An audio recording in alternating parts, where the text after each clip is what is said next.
Olá, senhores, tudo bem? Eu sou o professor Marcelo Barreto de História e vim aqui pelo YouTube gravar um videozinho muito interessante sobre os famosos atos institucionais.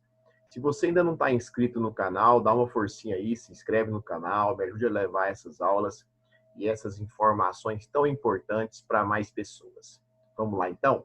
Galera, é o seguinte, em 1964, o Brasil sofreu uma intervenção militar que conceitualmente pode ser muito bem colocada como um golpe de Estado. Golpe seria toda e qualquer ação que fira o princípio constitucional vigente. É inegável que naquele momento a via democrática que era constitucional não foi utilizada para colocar os militares no poder.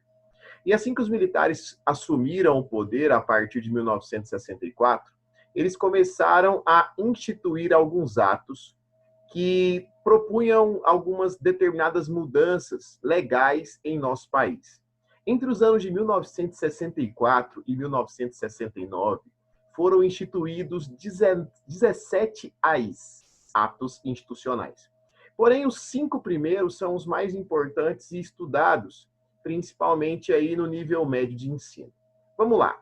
O ato institucional número 1, o famoso AI1, ele determinou a cassação de políticos opositores, o afastamento de juízes e, principalmente, uma eleição indireta para presidente. Ou seja, o cidadão, aquele que tinha o direito ao voto, não participaria mais na escolha do Poder Executivo Federal. O ato institucional número 2, ele excluiu os partidos políticos, ou seja, nós tivemos o fim do pluripartidarismo e a instituição do bipartidarismo. Foram criados apenas 2 partidos.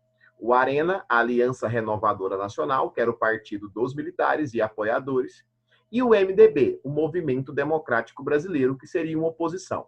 Porém, nós chamamos essa oposição de uma oposição consentida, já que os principais nomes da oposição ou foram exilados ou se exilaram para poder, logicamente, fugir das perseguições que foram promovidas após a intervenção de 1964. O AI3, ele foi criado numa perspectiva de ampliar ainda mais o poder do executivo juntamente aos estados e municípios.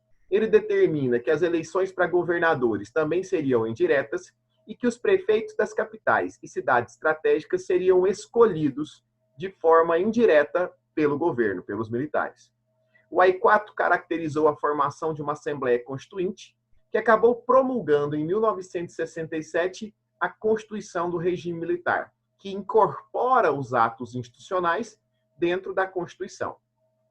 E em 1968, o famoso AI-5, que diz que o presidente, o Poder Executivo, em caráter excepcional e individual, tem o poder de fechar o Congresso, prender opositores, cassar mandatos, confiscar bens, criar leis e suspender qualquer direito à liberdade, como, por exemplo, o habeas corpus, e sem a necessidade de uma apreciação judicial. Ou seja, não era necessário que o judiciário, algum juiz, permitisse essa ação, e também, pelo fato de que ele fecha o Congresso, ele não tem mais o poder legislativo que limitaria a sua ação. Assim, a centralização completa do poder se coloca na figura do presidente. Aí a discussão se foi um regime ou se foi uma ditadura fica conceitualmente praticamente desnecessária. Porque se você procurar um dicionário, você vai encontrar claramente que uma ditadura é um regime avesso à democracia. E se você tiver um pouquinho de conhecimento sobre o que é uma democracia, você vai perceber que cada ato fez com que a democracia brasileira perdesse completamente as suas forças. Beleza? Então, isso é informação, você tem muitos textos, tem os atos institucionais colocados na internet na íntegra em seus documentos, é só pesquisar, é só encontrar e levar informação para quem precisa. Gostou da aula? Gostou do ensino? É rapidão, é bem direto? Se inscreve aí. Vamos lá. Tchau, tchau. Valeu.